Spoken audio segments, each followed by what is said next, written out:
All right. Well, we didn't know if we were going to be live tonight or not because YouTube was having its little issues, but we are live. We are here. We are here. We are here. As the Who's of Whoville would say, in Orton Here's a Who. And we are happy to have you here. I am RJ Carter, Senior Managing Editor here at CriticalBlast.com, and this is an open mic night. So we have basically invited the world to come on and share their projects as they will. And already we have somebody lined up here who is going to come in and tell us what they're on about. We have Yakov Merkin.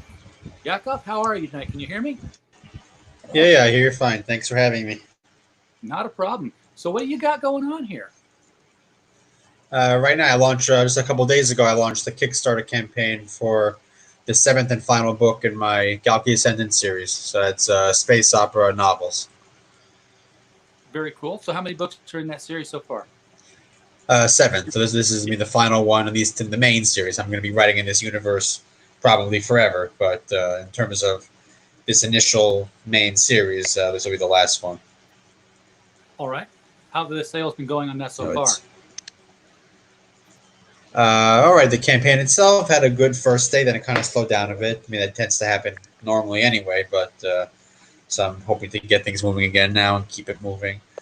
And books themselves, I'm still selling copies of the first book 3 years later, so I mean, I could obviously be selling more. I would be happy to be selling more books than I am, but I think that's not always the case with this kind of stuff. You go to a lot of, not right now, of course, because of the shutdowns and things, but you go to a lot of conventions, have a table, have stuff set out, or you rely more on I haven't done that yet because the timing just hasn't worked out because I published my first book 3 years ago, and then about a half year later I started my army service here. So then I was 2 years in the army, so I really just logistically would not have been possible. I'm hoping in the fall to go get a table at a convention locally here. But we'll see if it happens or not. I mean, it's supposed to be in October, so there's still time, but you never know. Already September conventions are canceling, I think, at least in some areas. Yeah, they just canceled Wizard World here in St. Louis, Missouri, so I'm out until next year. That's usually the con I go to. I also go to a smaller convention locally that's all science fiction. We'll set up a table there. It's in October, so hopefully they won't be impacted as much. Yeah. So Jakob, tell us about this universe that you're working in. What's it all about?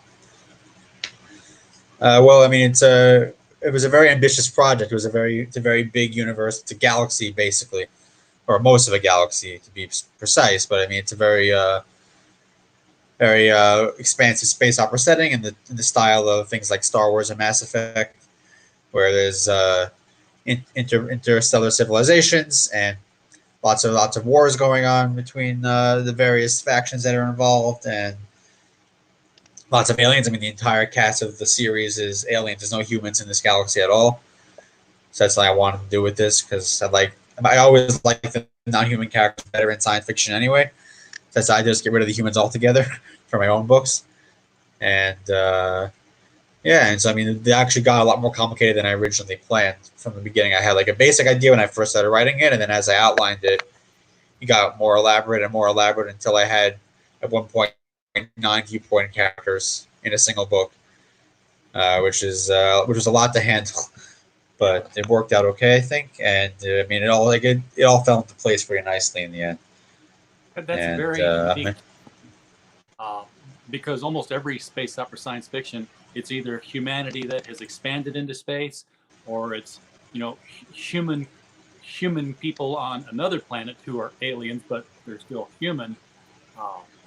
And they're either in the majority, or if they're in the minority, then they're going to be the most heroic minority, fighting some sort of oppression. Probably because it's easier to cast humans for the movie version.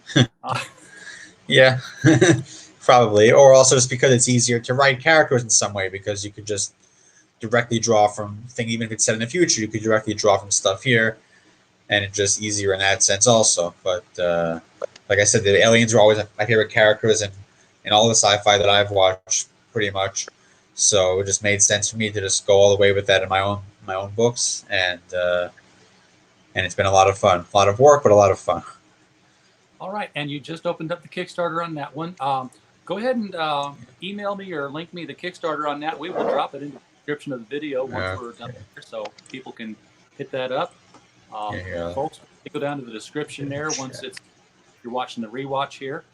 You can DM it to me on Twitter. That'd be fine. Yeah, I just sent it in the chat on Streamlabs, if that works. All right. Yeah, I got that. I just can't edit the description from here, but I will get that in. I'll copy everything out. Trying to do anything on YouTube or, to be honest, Notepad on this computer while I'm doing a stream would probably crash the server. Yeah, well, considering YouTube just died for about 20 minutes before, you don't want to risk anything. Oh, yeah. Well, and this laptop is 5 years old, so. Yeah, mine is I think 7 years old now. I mean, I have to replace it at some point. Like, it's reaching the point where, like, I can count. Like, I need more than one hand to count the chronic minor problems it has. Yeah, I hate rebooting the machine because I've already gotten to the point where when I turn it on, sometimes it says, "Oh yeah, you can't log on because you're not the administrator." I'm like, I'm the only guy who owns the machine. So. Yeah, mine's old enough now that I get the notice that they don't do support for Windows 7 anymore. Oh, you are ancient. Yeah, I bought this computer. I got back this computer I bought in 2013, I think. So I mean, it's almost 7 years old now. Yeah. Oh yeah, time to get a new one. Yeah. Well, the hard drive is 99% full. I have to tap the screen. The screen wants to it's a laptop, but the screen randomly like part of the screen gets cut off, and I have to tap it a dozen times till it resets properly. So but I mean, it still works fortunately, and I mean, at least now the reopening stores here. So I guess if I need to get one emergency, I guess I'll be able to now because most stores here are open again to some degree or another. Are you done with the book and your Kickstartering, the publishing of it? Or? Yeah. The book is done. The editing was actually finished as of within a couple of days before the Kickstarter launch. The cover art is almost done. The artist is working on the final painting now, so that'll be done by the time the campaign is over. And everything else I just have some obviously minor setup stuff to do. Like I have to deal with putting together the table of contents and editing the glossary and that kind of thing. And also, I format the book after the Kickstarter is over because certain reward levels include a special thanks in the back of the book. So I have to wait till that's done before I can format. Formatting takes maybe a week. So I've been on time with all my campaigns so far, just about. Excellent. You said the final painting is almost done. Are you talking about the final painting for the cover, or are you going to be having interior artwork? I'm actually doing both this time. The artist, he's doing the painting for the cover, and also I'm getting. I don't know how many I'm going to be able to afford. I'm trying to. One of the stretch goal for this campaign is every $100 above the goal that I managed to reach will guarantee another internal sketch, and also there's a tier that people could sponsor one of them basically, and they get to choose which character out of the main characters they want to sponsor for one of these covers. I did this in the last campaign too to prepare for this book, so I think I already have 3 of those. You're out there. Hope that. I want to do a little kind of curtain call at the end of the book. The series is going to be ending again. Okay, Jakob, your mic is now it a little bit. Any better now? It's much better now. Yes. So okay, I don't know what happened. No, I was just saying. So I wanted to include internal art of all of the main characters basically as a kind of a curtain call at the end of the series. So I have a few of them already guaranteed, and I'm hoping to be able to raise enough to do every single main character throughout the series, and there's 13 of them. So that's a bunch of sketches. What's enough? What? And what's enough? Enough. I mean, I don't know if I don't know the exact numbers. Well, the main goal for the campaign is $1,500 that's to cover the editing and the art for the cover, and then each of these sketches is about $100 extra. So, like that, I'm already guaranteed a few of them based off from the last campaign that I did, because I was already trying to prepare for these sketches back with book 6's campaign. So already a few of those, and also I'm able to combine some of the characters into one sketch. So that allows me to kind of cheat a little bit and not have to get a separate sketch for each character. And I could save me, it saves me a little bit of money in terms of that. So if I could get it, if I could cover a good, I don't know, 6 or 7 more sketches now from this campaign, then I would for sure be able to cover all 13 characters. And I guess if I get close, I probably would just pay out of my own pocket just to get the last like 2 or 3 done or something. If it's close enough, just to have the complete set. But so we'll see what happens. The last time, Well, this is the also kind of This is the 7th book, and your previous 6 all funded. So I've got no doubt that you're going to at least reach your minimum goal and get that out. Who are you printing through? Are you using Ingram Spark? No, just Amazon, like through Amazon. What used to be Create Space. Now it's all just Amazon. Yeah. Yeah. Been there, done that. In fact, KDP was who we went through for our first book from Critical Blast Publishing, which was Gods and Services. This was 2018, and we're getting a nice little segue going on here because 2019 we went with Ingram Spark so that we could actually own the ISBN and be listed as Critical Blast Publishing. That's the thing I learned on the hard way. This is Bulletproof Origins. This is the first hardcover superhero young adult novel by Stephen J. Mitchell. And this is a teenager in high school, wakes up bulletproof, and unfortunately he's got severe attention deficit disorder, and his friends have to help him keep focused if his superhero career is going to take off. And for 2020, we have just gotten the cover art in for, well, that's not very nice. Why is it sharing the tab and only showing? It looks like it's zoomed in too far or something. Yeah, I zoomed it back out. Let's see if it picks that up now. Boy, it's very slow. There we go. The Devil You Know, with 20 stories in this one. I'm not going to zoom in on the author's names because goodness knows it would take forever to do that again. This one will be coming out July 1st. This is an anthology of short stories about people's encounters with Old Scratch. Whether or not they sign contracts or have coffee or lose their souls or gain something in the process. It's 252 pages. It's going to be on Amazon for $16.99. And that artwork just came in this week. It's going to have a very minor tweak to the back text, but other than that, it's not going to change anything appreciable. So I can't wait to get that set off to Ingram Spark. Have them start the pre-sales in mid-June there. Yeah, it looks good. What's your date for your planned date for publishing the 7th book here? My goal is sometime in. I don't have an exact date yet because what I want to do basically is once the campaign is over, I send the ebooks out of the new book to all the backers ahead of the release. So I basically 2 weeks after I send the ebooks out to all my backers, then I'm going to release it on Amazon as a way to give it to them early. But I don't know the exact date because I don't know exactly if it's going to be like 2 days or 4 days or whatever to get the formatting done afterwards. So I usually just I like to just wait. I mean, it's going to be late June, early July, hopefully.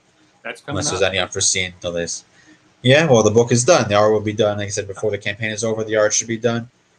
And then at that point, everything else needs to be taken care of is pretty quick. And then once the campaign is over, the formatting doesn't take so long. And then we'll be good to go.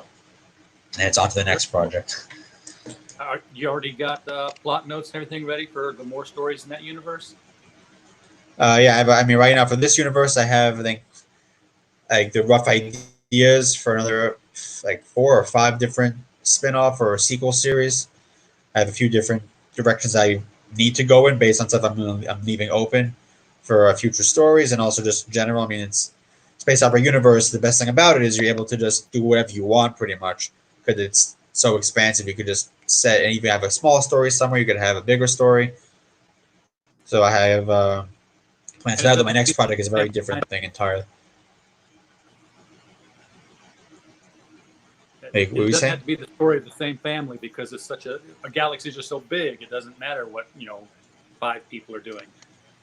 Yeah, so out of these ideas I have, out of these plans, at least 2 of them are going to be more or less spin-offs that will follow some events that took place in the main series, but they're going to be the primary story elements of it will be completely separated from what's going on after book 7 in the main setting here.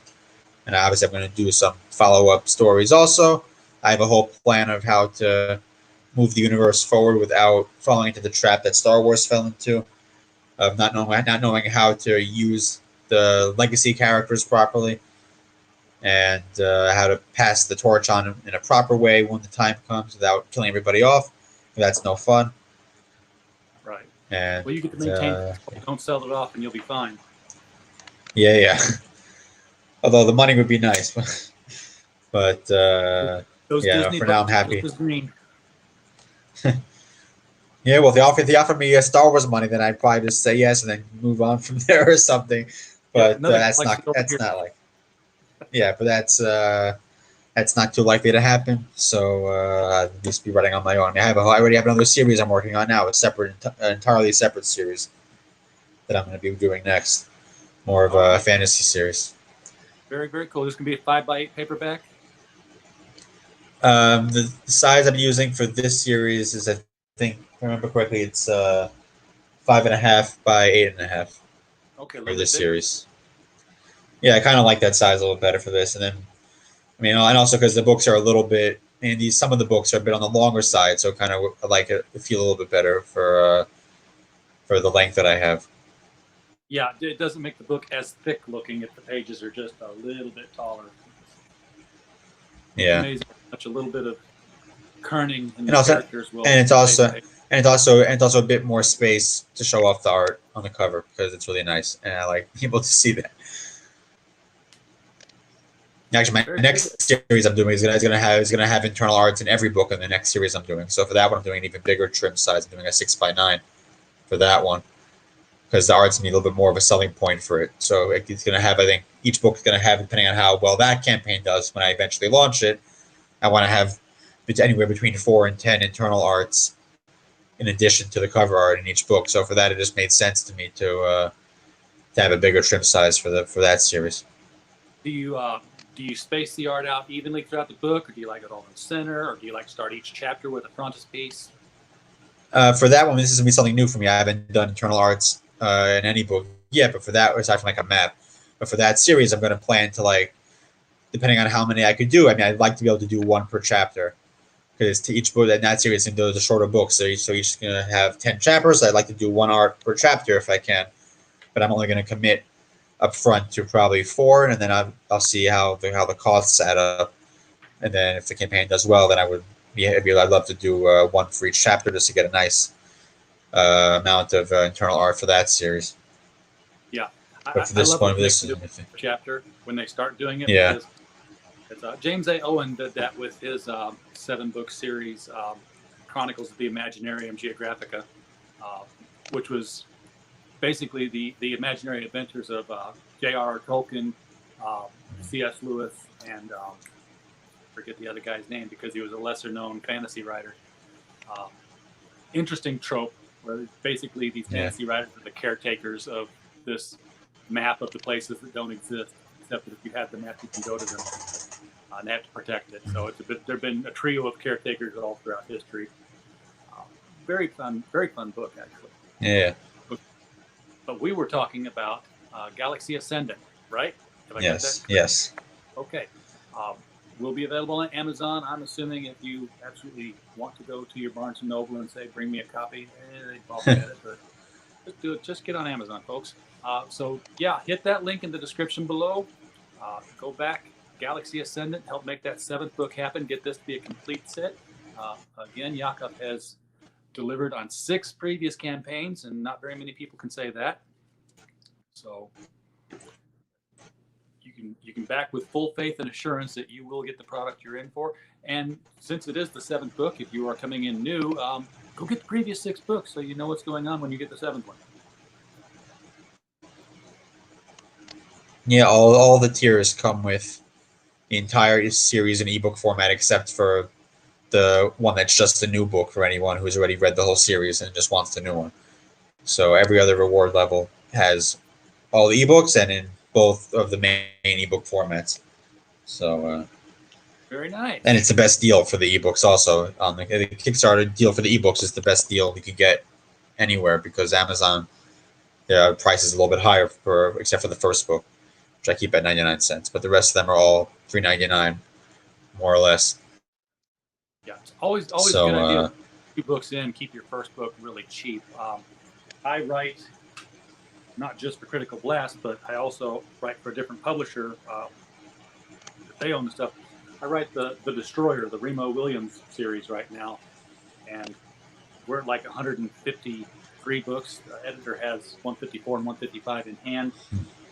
But the very first Destroyer book from 1972, I think, is free on Amazon for e-format. So you can always get in cheap and free. yeah, no, it definitely helps because it lets you.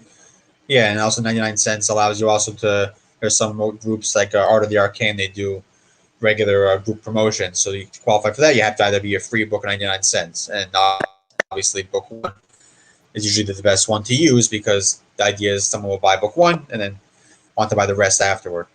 I mean, that has happened once or twice where I ended up selling the entire series of what the series at the time in one day, because I guess somebody liked what they saw and just committed. And that's the fun thing about having a table set up. I've seen people come in and say, "Is this the whole series right here?" And if you've got the whole series, you've got a better chance of selling the whole series in one shot than you do of selling one book if you've only got 3 of planned 7 available. Yeah, because I mean, there are, for good reason, a lot of readers are wary of unfinished series these days. So I can't blame them for that. Yeah. I mean, there was major concern that people wouldn't be able to finish The Dark Tower because, when Stephen King got in that accident, they're like, oh my God, he's been working on it for years. Wheel of Time, Robert Jordan series, somebody else had to come in and finally figure that all out. So don't take forever. Matt Reese, you're in the chat. Hello to you, sir. You want to come on in? Come on in. It's an open link. So I didn't put it in the description. Maybe I should have put it there as well. Anyway, Yakov, if you got anything more you want to say, you're welcome to. If you need to go, do that as well. We'll get that link out there in the description. Yeah, not too much else. I mean, aside from just back the campaign, there's a lot of reward options still available. So just to help get the series completed, and my editor likes the book, which is always a good sign.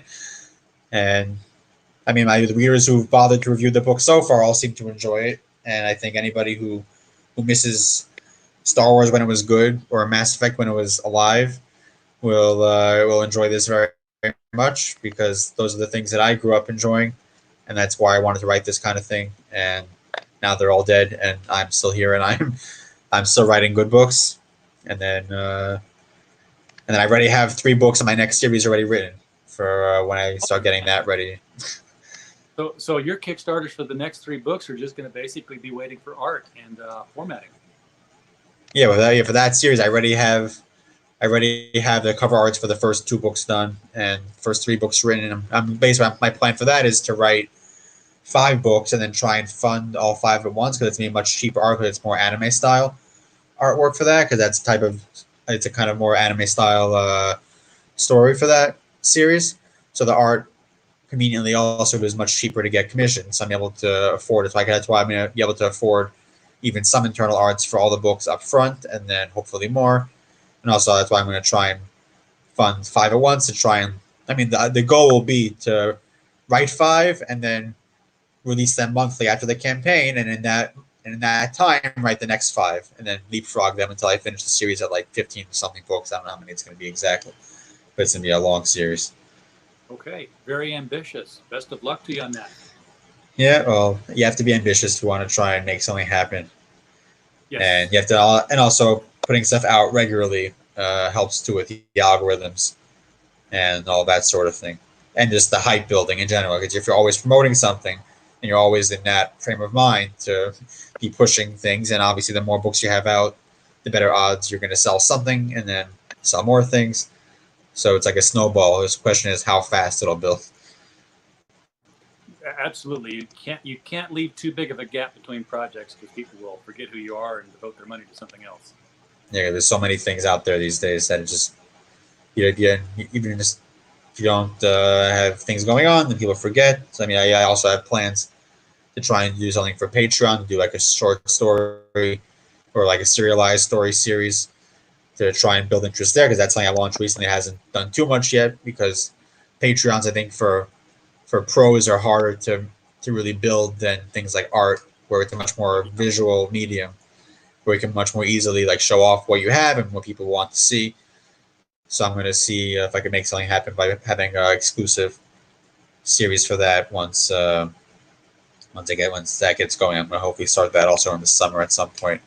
Of course, I have to get a regular job too, but for now, we're all still, not there yet because of the virus. Kind of slowed that down, which was annoying, but it also kind of helped, I guess, let me spend 2 months writing at home, basically nonstop, because there's nothing to do outside anyway.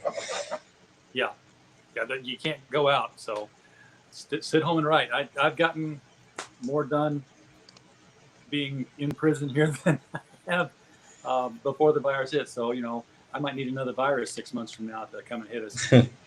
Well, there's always a possibility of a second wave, so it might just happen. Yeah, lock us up. All right, Yakov, it's been a pleasure having you on here. Yeah, I think I guess I get to sleep now because it's like 3:30 a.m. here, but that's fine. My schedule is. I'm in Israel. Okay. Okay. Yeah, it's tomorrow. Yeah, I mean my sleep schedule has been a complete disaster during this whole lockdown. Anyway, I'm getting up at 10, then going to sleep at 3-4 a.m. So it's nothing. This is nothing new for me for the last 2 months. But I've gotten a lot done, so it's worked out okay. Stay productive, stay safe, and come back and see us when you get this wrapped up, or you get another project up. We'll talk again. All right, thanks for having me. Thank you, man. Have a good night. You too.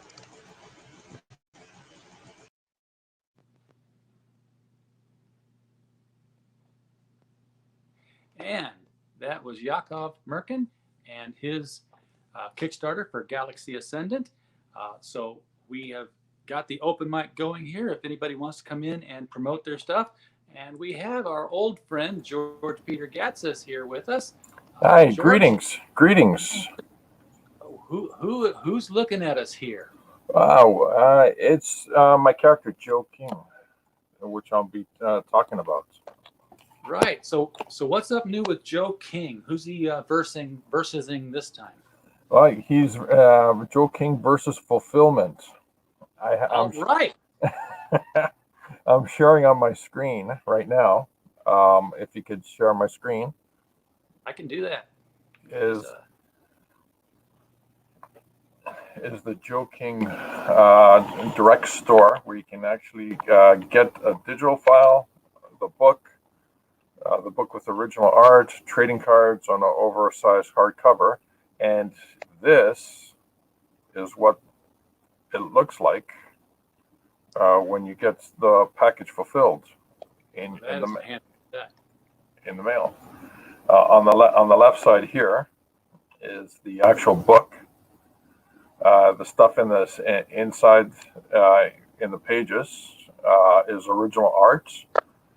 The trading cards are in their own sleeves, and you get a personalized cartoon on the cover, and a few bonus items that are not mentioned inside. Oh, some surprises in there then. Yes. I'm doing an old gag of the old Hostess comic page gags where I'm doing that gag, but with Joe King. All right, very very nice stuff there. And is that still in demand?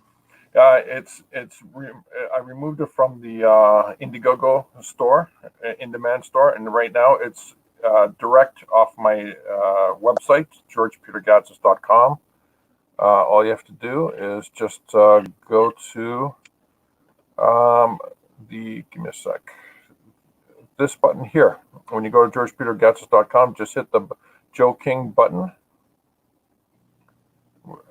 right here, and it'll take you right to the store.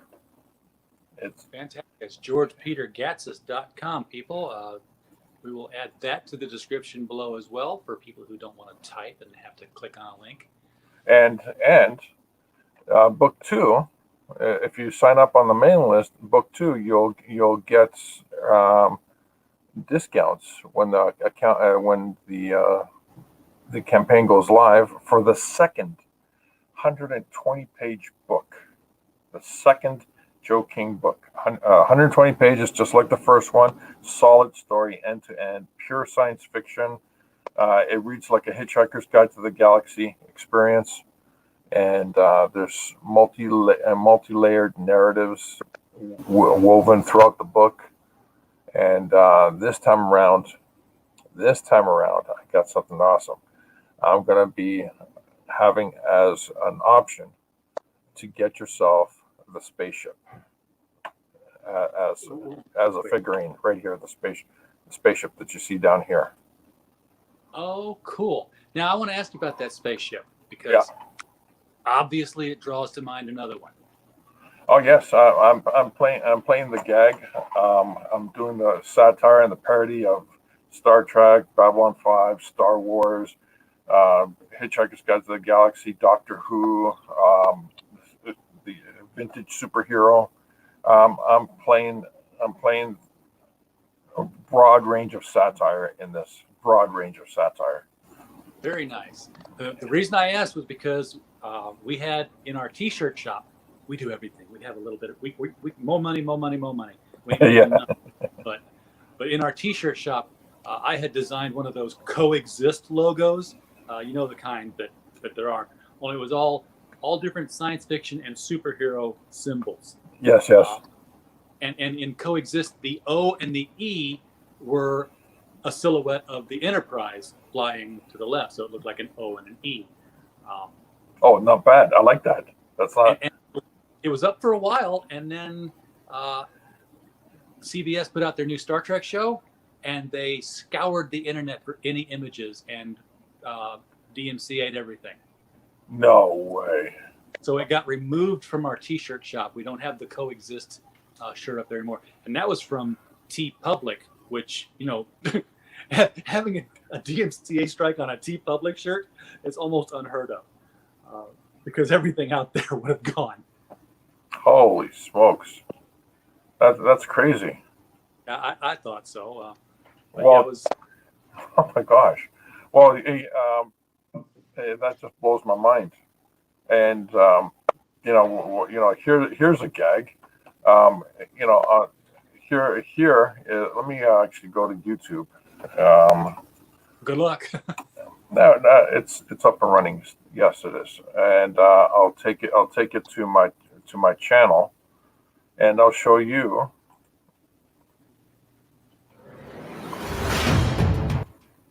This is the Joe King figurine. That's give me a sec. There we go. This is the Joe King figurine from book 1. These are all these are all the pieces that make up the figurine. And the music is free to use from the YouTube library. Sure.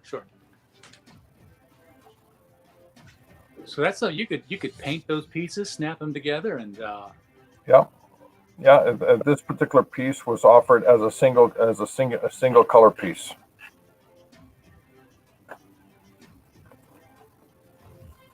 Now you're not 3D printing those all yourself, are you? You getting those from somebody else? No, I am. You're printing them? Yes, I designed it, modeled it, and printed it. Wow, that's gonna keep your printer busy. It's nice. Wait, there's a snap. There's a snap right there. Wait a minute. Snap.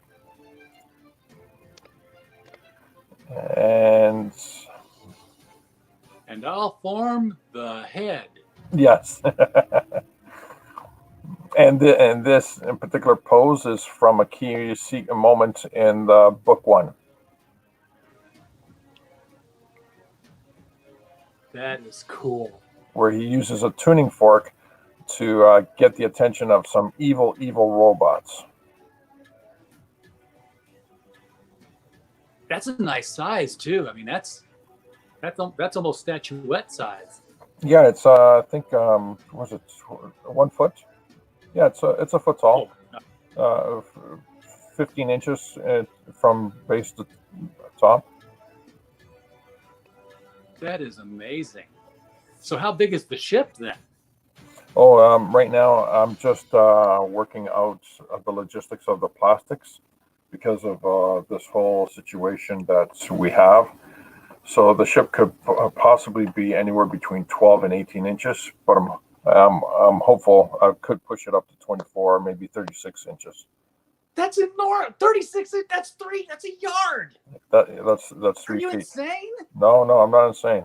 I want to make every book that I offer as awesome as possible, and I will have multiple mini figurines. But the ship is going to be the book, of course, is going to be the most important part of the campaign. But Well, damn, sure, but the ship is going to be 36-inch ship. You could open that up and put the figurines in it. possibly. I am working on the floor plan of the interior of the ship, so it could possibly be that the classic Millennium Falcon where you put it together, but if you lift the lid, you see the insides. Oh yeah, I think I might be able to do that with this. that was very cool. Yeah, my son had a Millennium Falcon from, what was it, Play School, I guess, where you lifted the lid. Oh yeah, that monstrosity. Woohoo! Yeah, every time you opened the thing, the lid fell off. I had to go to YouTube, and it was like, everybody who had the thing had the same complaints. And this guy had like 1 million views on a YouTube channel. Says, here's how you take stereo wire, put it here, here, and here, and it'll never come off again. Yes. I remember that. Oh my gosh, it was the best $50 ever spent. Yeah, it was. My wife says she had one when she was a kid because she collected Barbie dolls, and her older sister bought her the entire Barbie doll sized set of the Star Wars characters. And she says that they had a Millennium Falcon that they fit in. I'm thinking, no, you had a Millennium Falcon that Kenner figure sat in. But, sometimes you don't tell your wife that she's wrong. Yeah, you don't do that. No. It's a, because I'm like, that Millennium Falcon would have been the size of your room, but cool. Yeah, totally awesome. That would be pretty sweet. And let me just go back to the stores and show you. That's what the fulfillment looks like. This is what the interior looks like right here. This is one panel out of the book. Now this is book 2 we're looking at, or book No, 1? book one. Book 1, okay, and that's Yeah. comes the one that comes with the Joe King figure. The figurine was only available during the actual campaign on Indiegogo. Oh, okay, so you're out of luck on that now, guys. So now it's only the book plus the original art, or the book original art and trading cards. 18 trading cards, not just one trading card. Okay, 18 trading cards. 18, 2 pages. 2 pages, and it makes a puzzle in the back. By the way. Oh. Yeah, it's a huge puzzle, and of course, I wouldn't. I'd be remiss if I didn't do an awesome tier where the $500 perk is that you get a 13 by 19 hardcover oversized of the book. Wow. Yeah, plus everything else. So when is book 2 launching? No, I haven't launched it yet. I'll be launching book 2 in about a month from now. And I have a couple more packages left to deliver, but since this whole virus thing has messed up the international shipping, I'm waiting for the system to get back in action. Because right now I did a test over a month ago. I put something in the mail and it tracked it, and it got lost. Holy cow! And I can't lose any of these packages. I can't afford to lose any of these packages because there's anywhere between 5 to 10 pages of original art in the books. But I can easily replace the book itself, but I can't replace the original art, and I can't replace in the back inside cover was the first printing of my first issue 30 years ago that I found a stash just sitting around in the garage. So I just added that as a free gift inside everybody who backed the book. So this is like an invaluable, irreplaceable. It's absolutely irreplaceable, and there's no way I'm going to put the last few remaining reward, what do you call it, packages in the mail, and have one of those packages get lost. Oh no, you got to go with a private shipper for something like that. Like I'm actually thinking of going to FedEx.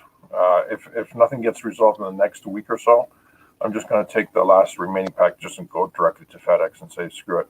I'm going to pay like $50 to $100 to get this into the hands. You know, you can make a tier where you put one of them little. If you pay this much, we'll put a little GPS tracker in your package, and you can see exactly where it's at. Yeah. We'll include a whole iPhone. We'll just. No, they make those though. They're like $45. I know it's ridiculous, absolutely ridiculous, but it's you can page it and it'll call you back and you can listen in on it. Yeah, I know. I heard of those things. It's science fiction and science fact. Oh. And this what the characters look like in the first book. Yeah, I remember. And there's what the actual book looks like itself. Now that cover looks reminiscent of something. Yes, Action Comics #1. Yeah. Yeah, and here's samples of the insides. And if you look closely, you can see there's writing between the panels. That's the Hitchhiker's Guide to the Galaxy type kind of experience where you're reading the balloons in the boxes, but then you're reading actual dialogue between captions between the panels, and you get additional gags or additional information of what's going on. I like how your word balloons there are making that sweeping arc and actually crossing the border. Yes, I don't. Everything crosses the border. Everything breaks right through everything. I mean, I'm using up all the space as possible. In my book, I have the balloons as close as possible to the dialogue, and I have them positioned away from all the art as much as possible. Yeah. Like this. You can see from top to bottom, the balloons are all on the edge. That is so psychedelically colorful and drawn. I would not be put off at all if I saw a yellow submarine in the background of all that. I was thinking about that, but it would jump from parody and satire to copyright infringement because it's just you can't really do a satire on the yellow submarine. It's just too wacky already. Yeah, you'd have to have like a different kind of boat. I had a friend who I have a friend. He's still around. He works at Shop Goodwill, which is kind of like eBay. Yeah, it's like Goodwill will take stuff in. If it's like really cool, they'll take pictures of it and put it on their site for bidding. I've got some really good stuff over there. But he got this soup bowl, the serving bowl, and it was ceramic and it was yellow. And he put it up on there, and I forget what it sold for, but he's like, you need to put this on your shelf so that you can tell all your guests when they come over that, yes, we all live with a yellow soup tureen. That is great. That's absolutely genius. He's a smart guy. Oh, that's great. That's a great gag. I love that gag. And here's what the trading cards look like. And so all this is book 1. Let me show you part of the perks for book 2 is, of course, the ship, which I've shown you enough art. But let me just show you there we go. All right, there's the ship. That's Yeah. that's going to be available as a figurine, a singular color figurine. Now that ring is part of the ship. It's not flying through that. It's No, it's part of the ship. It's that ring is actually it's a warp ring, and that's the science in the book is actually real. While it looks fantastic and cartoonish, I reference Einstein, Planck, the whole spiel, and cool. I designed the warp ring long before NASA actually officially came out and said, yeah, we have the science and the calculations and the formulas and all that stuff. The future of space travel is to actually have a warp ring. And go like, holy smokes. So they did that in 2013. It's absolutely fascinating. And here's where it becomes interesting. Is not only that, but I also contacted a lot of artists in Comicsgate in the community. Okay. And I'm doing puzzle trading cards that will be available with the campaign. There's Joe King and Mike Angerhausen's character. There's Joe King with the Canadian Shield character. Aha. Joe King and Captain Love. So these are two-piece puzzle cards, basically. That's right. 2-piece puzzle cards. Joe King and Cecil. Joe King and Crystal McGee and the Good Night. Oh. Yeah, this one's a really great gag because this particular card, he's got a map. It says complete map of left turns at Albuquerque. The one you should have taken, and he's eating a carrot. He's eating a carrot, and the ears are Acme Bunny Boro ears. Oh, jeez. Yeah. So now, you already ahead on an idea I was throwing out just the other night when people were talking about trading cards. And I know that some folks in Comicsgate have been talking about, hey, I want to put trading cards out like Cyberfrog has done. And, gosh, we should have a standard size and a standard presentation.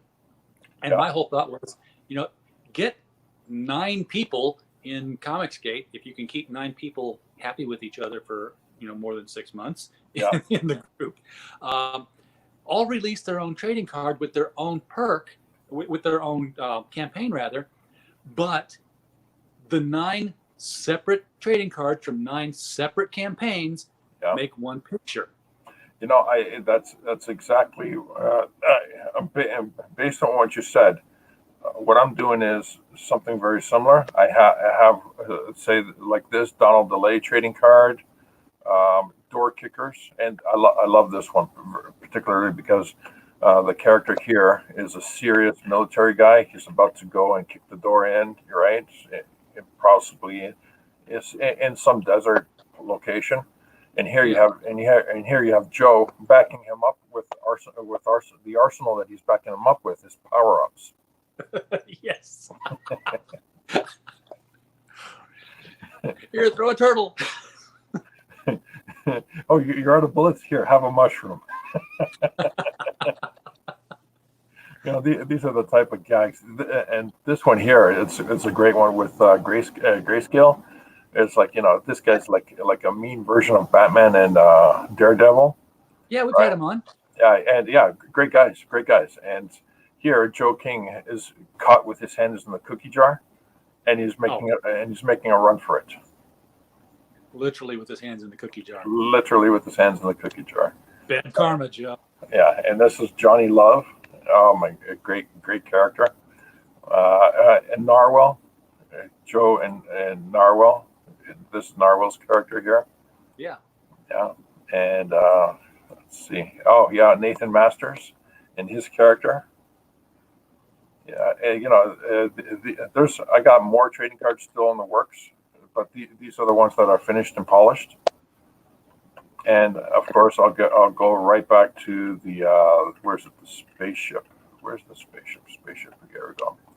I'll go right back to the spaceship. This is going to be the featured item, other than the book. Yeah, and if I can get this at the biggest size as I can, of course you're going to have to put it together. Yeah, But, sure. yeah, but I'm going to create it in such a way that all the pieces, just like you saw the video of how I put the Joe King figurine together, it'll be like that.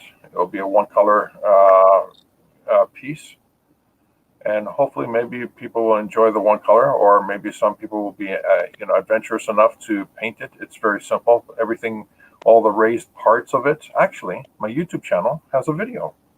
So I'm going to glue some LEDs on the outside of that sucker. Oh, that'd be sweet. That'd be absolutely sweet. Let's go back to the YouTube channel, and yeah, there it is.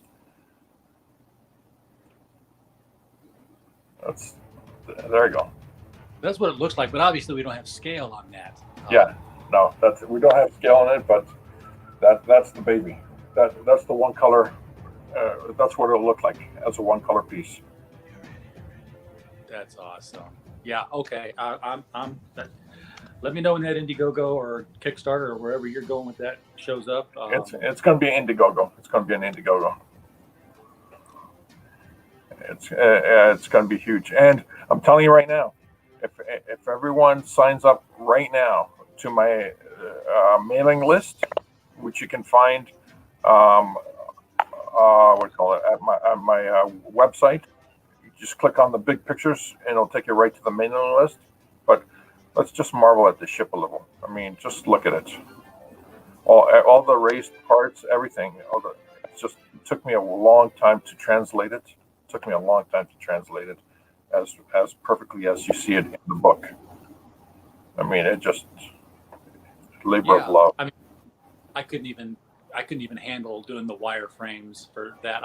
I had myself scanned one time, and I've got somewhere in one of my wife's jewelry drawers, I'm sure, a little painted Dungeons and Dragons minifigure of me that looks just like me.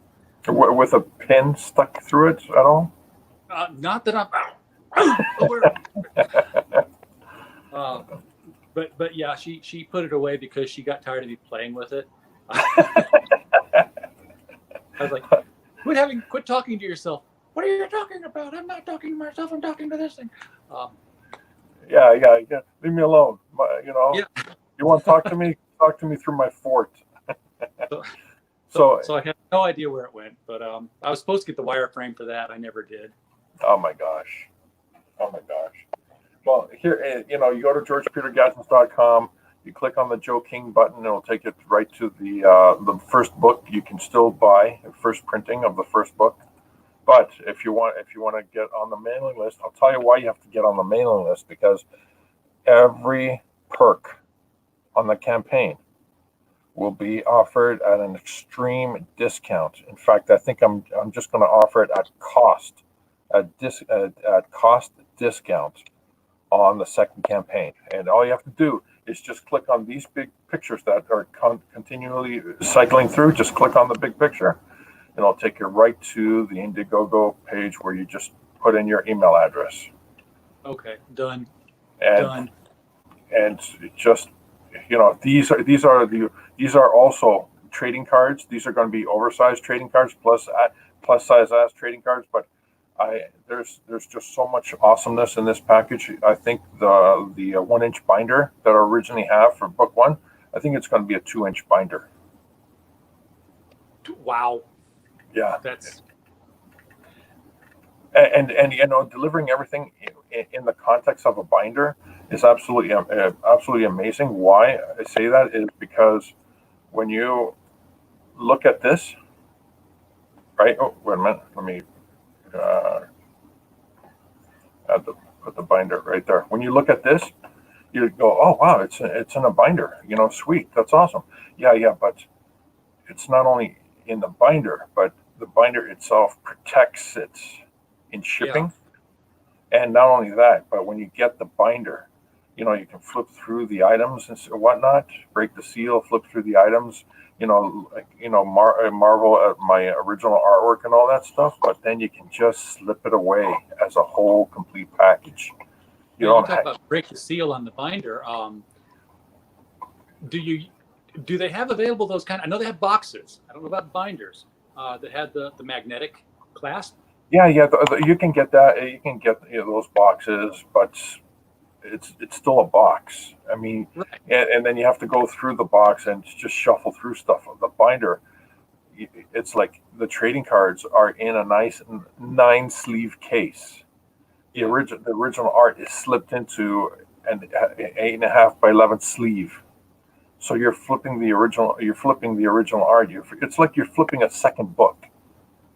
And you have the comic book, which is on the inside cover of the binder here, and you can access it easily, right? But you're flipping through the original art and the additional artwork that comes in with it, the additional page gags, and it's like you're flipping through a whole different book. And when you're done, right, you just take the binder, just slip it on your bookshelf. Done. Kept all nice and neat and flat and crisp. Exactly. And the beauty is, like I said, the binder acts as the rigid protection when you put it through the mail. They can't, I've heard horror stories where they bent, was it Gemini mailers?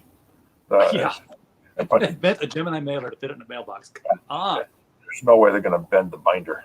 Not a chance. And what I'm thinking about right now is I'm looking at a couple of manufacturers, and I might do metal binders.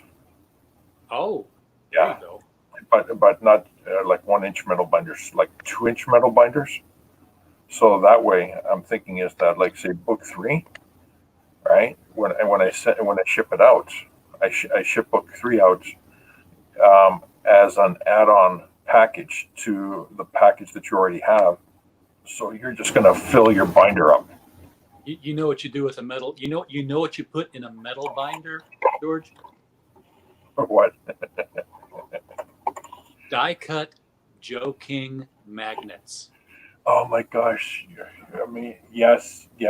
I've already looked at on Amazon, and they have magnets, fridge magnets, and I've already ordered a whole bunch of fridge magnets from Amazon. Just the raw magnets, okay? And as soon as I get them, I'm going to look at them, make measurements and stuff like that, and I might do actual, in additional to the ship and the figurines, I might do actual fridge magnet Joe King faces. I've done critical blast magnets and the destroyer magnets, die cut magnets through Sticker Mule, and I just give them away at conventions. They're great. Oh no! Not even a die cut piece. I'm talking about 3D printed, raised. Chunky. Face. Oh my gosh! That kind of stuff. Yeah, so, chunky magnets. Yes, that's very cool. Yeah, so you're actually looking at Joe King's happy face, as you pin a piece of paper on the wall on your fridge. I could get by with that. Yeah, very cool. It's going to be glorious. And like I said, you go to georgepetergadgets.com. You click on the big picture that kind of flips. Just click on the big picture, and it'll take you right to the Indiegogo page. You put in your email address. You're signed up. You get a huge discount because when I go live, every perk that's available won't, all the discounts won't be available to the people who sign up by email address.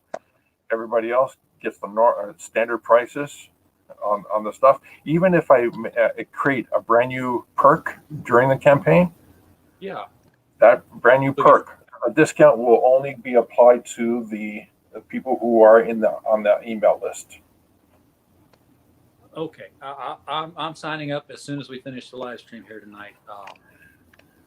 Because I want that ship, man. That is tight. Yeah. If I can make this sucker 3, I already ordered myself a few more 3D printers just for this campaign. And I gotta ask you though. Yeah. Something that size. You're talking 3-foot ship.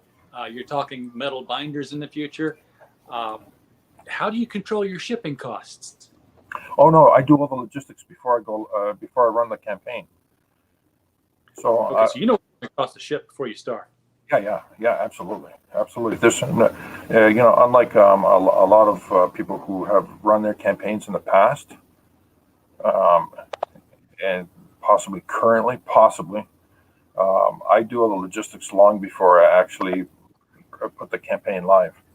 So I'll know the weight of the ship. I'll know the weight of the binder, the weight of the trading cards, and the set of trading cards. This time around, it's not 18. It's going to be 36, and it's going to make a super huge puzzle poster of the 36 trading cards.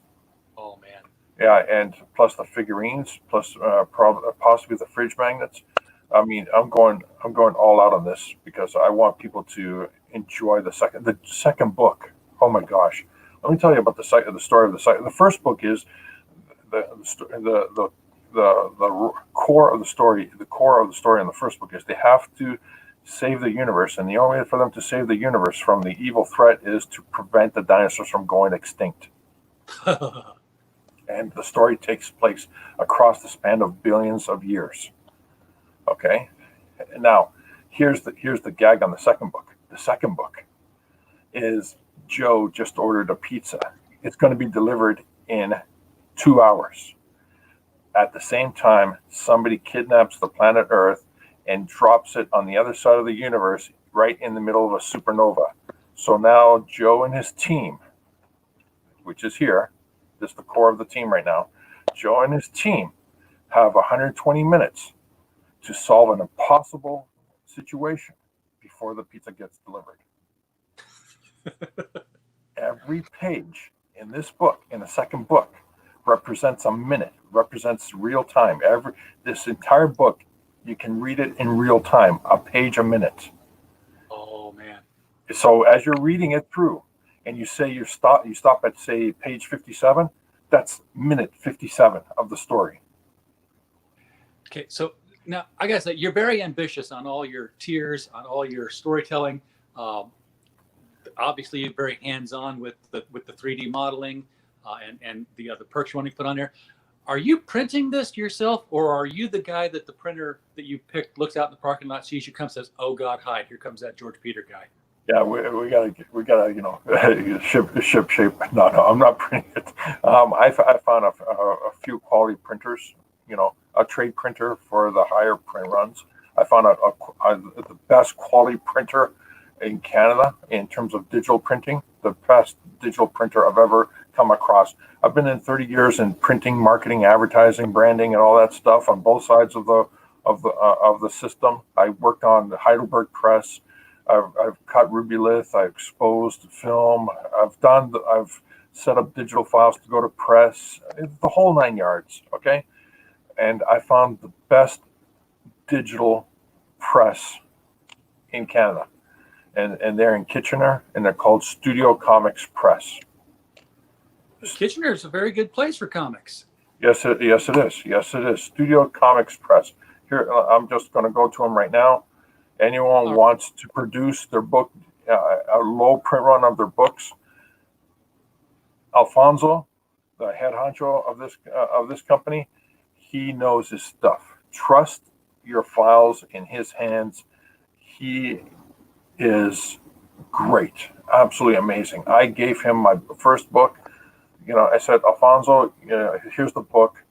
I talked to him briefly about what I needed from him. I said, you know what? Everything else I trust in your hands. You pick the paper. You pick the cover thickness of the paper and all that stuff. It's all in your hands. I trust you. And he did not disappoint. When he did my trading cards, he did it old school, glossy on one side, matte finish on the other side, so it feels like the 70s and 80s kind of cards. Oh my gosh, it's just vintage all around. It's just beautiful. Very cool. Well, George, I can see that I got Matt out here waiting in the waiting room. Before you go, I'm going to take your screen down here. Yeah. I don't know. Did you see our book cover reveal before you came on here?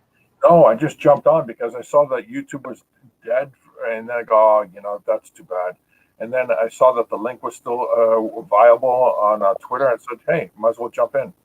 Show me. Let me see that, please. All right. So in 2018 we did Gods and Services. Oh, Which was, go big screen. Can you I big? can go big screen. Yeah, Sure. big screen on you.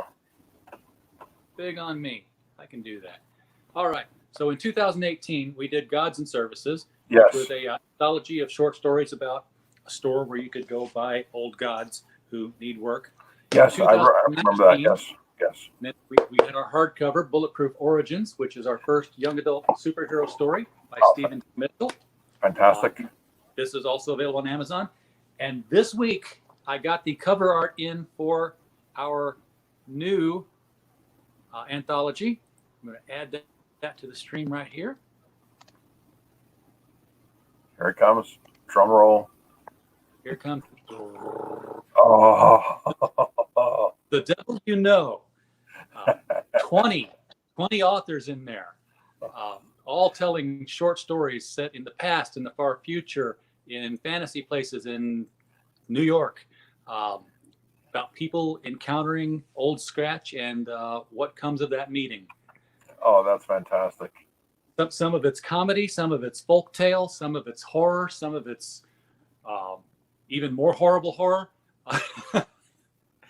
But this is going to be coming out on Amazon July 1st, if we're on time. And actually, we're way ahead of schedule. I'm just waiting. They're tweaking a little bit of the text on the back cover there, because I'm like, yeah, I know you can hyphenate a word, but I don't like hyphenated words. Can you format it? No, I don't like it either. You know, I try to stay away from that. But, you know, if it's in the English dictionary for some reason or another, sometimes you got to follow it. But yeah, you know what? You know what? If you give me like a paragraph of room in your book, I'll give you a horror story in one sentence. The last man on earth heard a knock at the door. Oh, yeah, I like that. It's a tried and true gag. Very cool. Well, we are formatted and ready to go with this one, but next year I'm thinking about The Devil You Know Better. This is fantastic. This is absolutely fantastic. Congratulations.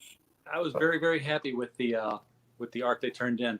So, George, it's always a pleasure to have you on here. Yeah, everybody go to georgepetergatsis.com, sign up, click the big picture to get to the Indiegogo page, sign up for that mailing list. This is a comic book fulfillment package that goes above and beyond anything I've seen on almost any package. And George doesn't have to get over $800,000 to put all these things in there, but you know, if we can get in there, that would be. Oh my gosh! If you guys get me to like 800K and $1 million, I kid you not, I'll do like 3 movies and a couple of TV series as an add-on to your package. That ship will fly. The warp core will work.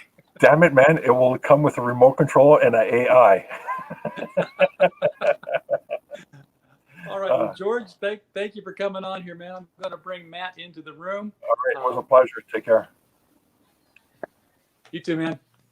Matt, how are you doing tonight? Hey, I'm doing all right. How are you? I'm doing great. So you are doing Kyrie. Yes, sir. Yeah, you're saying it the way I say it. That's funny. That's I'm kind of unused to it. Yeah. Yep. Thanks for doing this. This is really fun. People should do things like this more often. Yeah, we should. Yeah. So I'm doing Kyrie. This is the second book. We did book 1, Curse of the Macedonian Scroll, 2019. 2020, we're doing Exiles and Wasteland. And it's 152 pages. It's it's only $20, $5 shipping. And yeah, we're having a lot of fun time. We recently finished our 60-day campaign successfully, got everything we needed for the print run. And let me share. Being selfish, I need to create in the private chat. There's the link to the campaign if you're interested. Yes, I'll add that to the description below, where we're linking everybody's product to the description once the chat's over cool. here. Nice. I'll edit it. make sure everybody's got a link to it. So if you're catching us on the replay, go down to the link below to see Galaxy Ascendant, see Joe King, and now see Kyrie, Volume 2. Yeah, it's really exciting. I mean, there's just so many.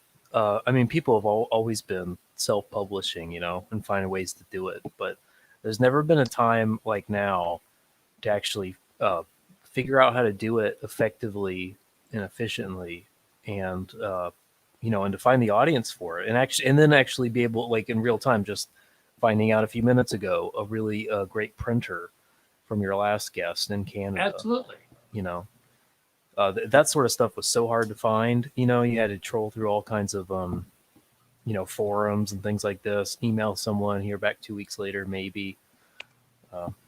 Yeah, but it's fun like, times now. Everybody wants to do a comic book, and maybe they can draw and maybe they can write, but you know, with the crowdfunding now, you have to do all of it, and there's so much nuts and bolts of a business that, you know, an artist or a writer just doesn't understand, and it's going to be a learning curve for a lot of people. But you know what, we're going to have multiple independent publishing houses in the next 5 years growing out of this whole business, because everyone had to do it themselves again and pull themselves up by their own bootstraps. Yeah, absolutely. Yeah, and it's I find that particularly exciting because I think it's a challenge for a lot of people to. It's probably not. It's not something that everyone's used to, but they can. If you find the challenge exciting, I guess, and you like the business aspect of it, you like the creativity and the business of it, you really can succeed. You know, or you can find people.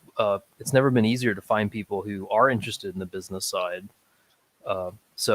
Which brings me up. So we're kind of doing a two-for. I actually have two campaigns running on my particular profile on Indiegogo right now. One is my own creation, and one is Colton Crux, which is a Ukrainian creator has put this together. And I'm helping him on the business side, just to understand where to find printers and things like this, because he wasn't exactly sure how to do this. So he found someone, a veteran creator who's already filled campaigns in the past, and so that's what we're doing, and I expect more people will be doing that in the future too, is just finding people who have done this over the last couple of years, you know, have figured out a lot of the details. How do you actually ship, you know, where do you go to find a printer, and making things succeed. Absolutely. Now, are you doing your own artwork? Do you do the art and the writing, or? Yeah. Yes. That's the only way to afford it for me. It is. Yeah. Most people, you know, it's you see these big numbers, you know, you see 80,000, 50,000, 400,000, but you know, most people are probably five-figure campaigns, you know, or four-figure campaigns. I'm a four-figure campaign right now. Maybe we'll break 10K at some point, but until I break 10K, it has to be just me. So. Sure. Well, I mean, if you see a four-figure campaign and the person is the writer, they've spent four figures before they launched just to pay the artist who's not part of the campaign. Because, you know, you had to pay that out of your own pocket and up front to have art for your campaign to draw people in. Yeah, which is unfortunate. Like I have a lot of respect for them to do that, because they're having to take that sort of financial risk up front. Fortunately, like I don't have to do that. I couldn't imagine doing a 150-page book with a team.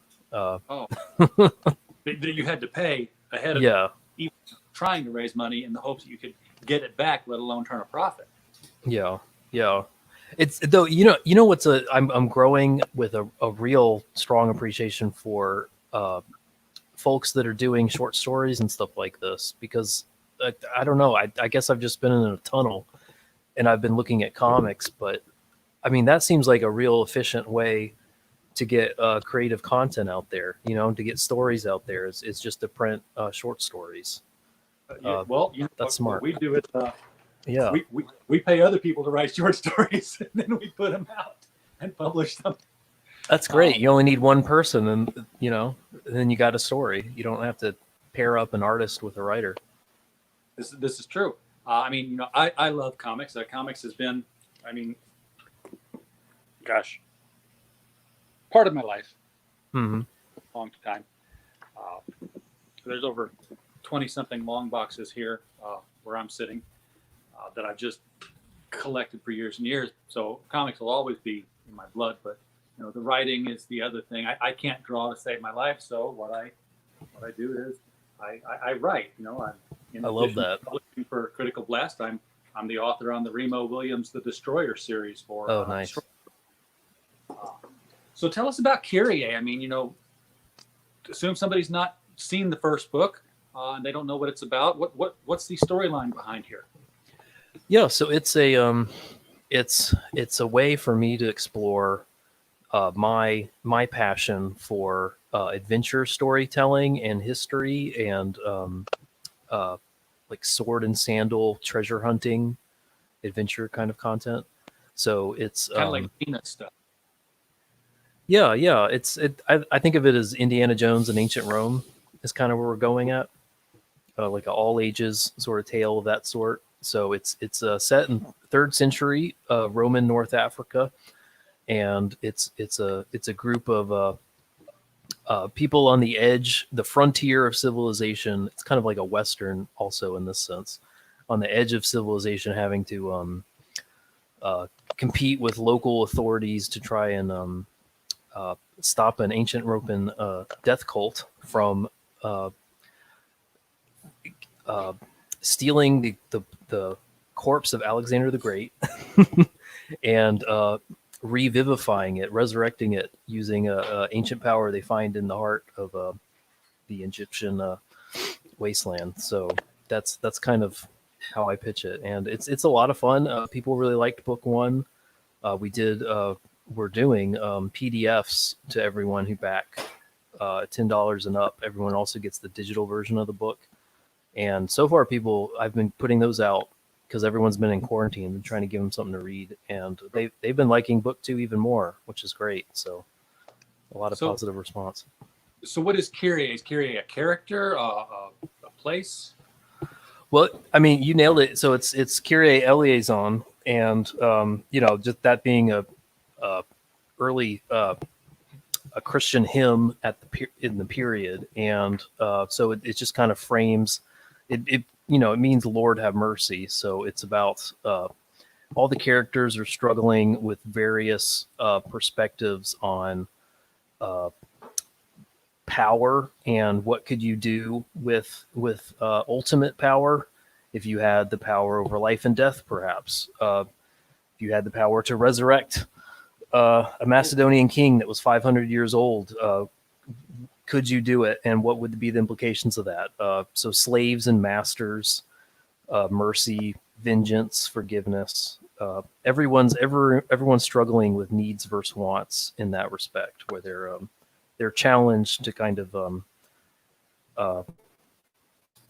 in order to get their needs resolved, they need to let go of their wants or face how their wants are actually ruining their lives, that sort of thing, if that sort of makes sense. Sure. Okay. Yeah. It's interesting that you say the story is ancient Romans in ancient Roman North Africa, and your title is Greek. Yeah. There's a neat historical reason for that. So even in the 3rd century, everything on the east side and the south side of the Roman Empire was Greek speaking, and that's because of Alexander the Great, who his empire was incorporated into the Roman Empire by this period. And so, but it doesn't mean that they changed languages. So a lot of people knew Latin, but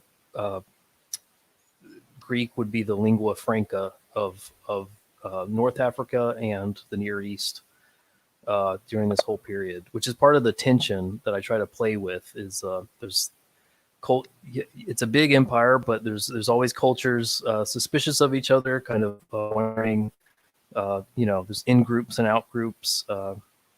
How diverse can this empire be? How many languages?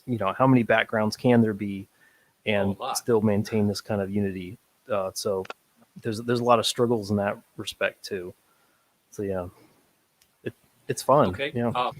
And these people really have with them the ability to resurrect Ramses II, Alexander the Great. Yeah. Or they Well, just think it's not. that's It's cool not. thing. That part I wouldn't want to spoil for you, Gotcha. or I your wouldn't want listener. that either. And if it's Yeah. But they're gonna find it, and there's gonna be some historical tie-ins that make sense within uh, an Egyptian contextual setting that kind of explain certain events in Alexander the Great's historical life that actually it's something I think is a fun puzzle to do, is to take history as you read it, pick up Herodotus, pick up all these other writers, and then say, okay, they've built me like a scaffolding on the history as you'll read it in history books, but what if there was a secret history that was happening underneath the surface, and how could I tell an alternative, a fictional story that actually hits each of those scaffolding points so that it still fits within our world, but just kind of got lost to time. So that's kind of what I do. I do that with Alexander's historical life, and I do it with a lot of the history of ancient Egypt, which is that's fun. fun. Yeah. That's very fun to do. I mean, there's sometimes you'll see like a throwaway sentence in something historical or even religious, and you're like, wait a second, why are we just glossing right over this right here? Because there's a lot going on here. I've been playing forever with a story about Barabbas from the crucifixion story, Mm-hmm. because there's a line in one of the Bible texts of the resurrection where it says, and there were others who were resurrected on the same day who came back to life. Yeah. And no one ever talks about that. So it's like, Jesus came back from the dead. I'm like, yeah, he and about like who knows how many others. Yeah. This would have been a thing. So Yeah. Like I got a friend. Do you know Chris Schweitzer? It's like another comic artist out there on the scene. he might be on my Twitter feed, but I can't say I'm recalling the name. Sure. He had a similar idea. Like, he thought it would be fun to do like a Night of the Living Dead kind of perspective from a Roman soldier, where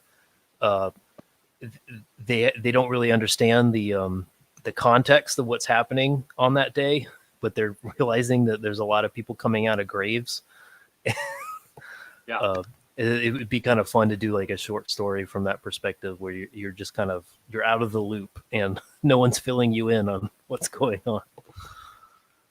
This was going to be like, Barabbas was in jail, but he was in jail because he was part of a ring of thieves with Dismas and Gestus, who were the actual two that were crucified on either side. Oh, cool. Mm-hmm. And of course, he's seeing that these people are raised from the dead, and he's feeling, why was I let go for my crucifixion for this other guy? Why did they pick me? And where are my friends? Why didn't they come back? Just this whole it's not all worked out yet, but he's gonna have some soul searching to do. Yeah. If I ever I get love time that. to do it. Hey, anybody who's an artist wants to do some comic skate historical work, contact me. I think I've got a story for you. There you go. Yeah, that's fun. We got to elevate more. I'm just hearing there's so many people who are writers, and it's a challenge to like.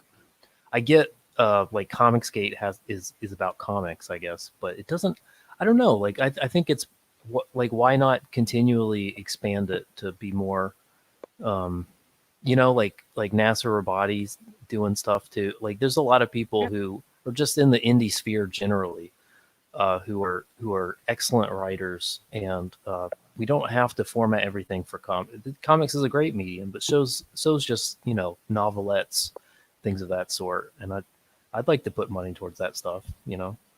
Well, the comics has always been geared toward the artist. I mean, even before there was self-publishing, gosh, 30 odd years ago, when late 80s, let's say there, because I was out of college and going to conventions in Chicago, and there'd be the tables. You'd see the artists, and they were $25 a sketch, which was a good deal then. And there were the writers just kind of sitting there signing books for free. And they're like, hey, I'll write you a paragraph about your favorite character for $15. Yeah, I love, and I Because no get one's it. It's less writer. tangible. It doesn't have that immediate. You got to sit down and read a story. You don't have to sit down and think and process art. But it's worth it. It's worthwhile. I like it. So Yeah. when's your IGG kicking off again? Well, we're it's in demand mode now, and it's going to continue for a few months until we're done with the printing, until we're ready to fulfill, and then I'll stop it then and just focus on fulfillment. So that's probably 4 months from now. So it'll be open.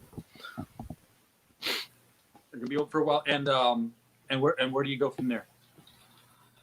And then it's on to I am working on a couple group projects, but like might be doing. There's a Mexican American War gold heist story I'm doing with Narwhal, and we're playing with that. But I do want to finish the Kyrie arc, and that's going to take probably it's 1 or 2 books, depends on how thick I want the books to be. But it'd be nice to do probably one of these a year. It can be exhausting. So and for tax reasons, it's good to just do one a year. So 2021 we got Kyrie 3. Yeah. All right. Well, when Kyrie 3 is up and running, hit us up. Great, thanks. Yeah, I appreciate you letting me come on, and it's really fun to. I'm glad I found your channel. I think I've seen you on the Twitter sphere a lot, but I'm subbing and I'll be listening. Well, fantastic. I appreciate it. Everybody catching the replay here, and if you've been in the live chat and you're disappointed that you haven't been able to send us super chats, you've been really wanting to hit that super chat button. We don't do that. I say we don't do that. YouTube won't let us do that because we're 60 subscribers away from hitting that 1,000 mark. Oh, wow. So hopefully, we'll get there before the end of the year, maybe sooner, and have the right number of hours watched so that we can, so that you can start giving us money, folks. I know you want to do that. That's why we're all here, to give our money away. This guy's here to grab it if you start throwing it out to us. There you go. Congratulations with that. Almost congratulations, I guess. Yeah, well, here's the thing that nobody knows. My kid got a hold of it, so I got to glue the head back on. But yeah, we're almost at 1,000. We've been taking the slow road, man. I mean, it's been a channel. We've been doing live streams for about 2 years now. And it's only been like the last several months that we've really started saying, I don't have a mouse in my pocket. I've really been started saying that, let's start really getting people onto the show. Let's getting them to promote their stuff. So Tuesday, we're going to have Team Peregrine on here, Wings of the Falcon. Next Wednesday, we're going to have the local comic shop guys. We're going to have Yul Carter from Berkeley, Michael Tierney from Little Rock, Dave Dyer from Belleville, and we've got another guy who I can't remember his name right now. Mr. Seymour from Ohio.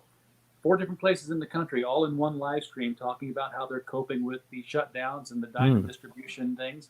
And we've been doing it every 2 weeks. Real nitty gritty stuff about what it's like to run a comic shop and what your customers don't know is going on and what they have to contend with. And that's been a really popular scene that they've been following. Yeah. And then sometime next week, we haven't nailed it down yet, we are going to have Jim Ballant and Holly Golightly on to help celebrate the 20 years of Broadsword Comics and Tarot, Witch of the Black Rose. So we will be hyping the heck out of that to have that couple on again. We had them on about a year and some odd months ago, so we're looking forward to having them return. Matt, it's been great to have you on. This has been a fun open stream here. We will, we'll do it again next week sometime. Just throw the link out there, and anybody wants to come on in. As long as it doesn't get obscene, we're good. Great. Well, I've warmed the seat enough, and I'll give it up to the next person. But thanks again for doing this. There's nobody tuning there, in the so future.